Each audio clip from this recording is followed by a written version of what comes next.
கருவேப்பிலை நிறைய இருக்கும்போது இந்த மாதிரி பொடி செஞ்சு சாப்பிட்டு பாருங்க. அப்புறம் கருவேப்பிலை வாங்கி செய்ய ஆரம்பிச்சிருவீங்க. ஒரு கடாயில 1 கப் அளவு உளுத்தம்பருப்பு 100 கிராம் இருக்கும். லைட்டா வறுத்துட்டு 1 டீஸ்பூன் மிளகு, 1 டீஸ்பூன் ஜீரகம், 1 டேபிள் ஸ்பூன் அளவு வரமல்லி சிம்ல வச்சு பொறுமையா நல்ல நிறம் மாறுற வரைக்கும் வறுத்துட்டு ஒரு பவுல்ல மாத்தி வச்சுக்கலாம். அதே கடாயில கொஞ்சமா எண்ணெய் சேர்த்து காரத்துக்கு தேவையான அளவு காய்ந்த மிளகாய், 2 கைப்பிடி அளவு கருவேப்பிலை, சின்ன கையா இருந்தா 3 கை சேர்த்துக்கோங்க.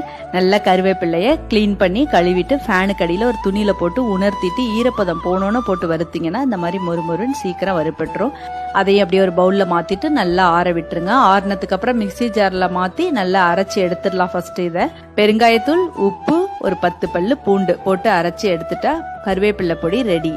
நல்லா நைஸா அரைச்சிட வேண்டாம், கொஞ்சம் கொரப்பா இருந்தா ரொம்ப டேஸ்டியா இருக்கும். இந்த பொடி ஸ்டோர் பண்ணி ஒரு 1 மந்த் வரைக்கும் நல்ல வாசனையா டேஸ்டியா இருக்கும். நல்ல சூடான சாதத்துல நல்லெண்ணெய் போட்டு இந்த கருவேப்பிலை பொடியை போட்டு பசைஞ்சு சாப்பிட்டா அடடடடா.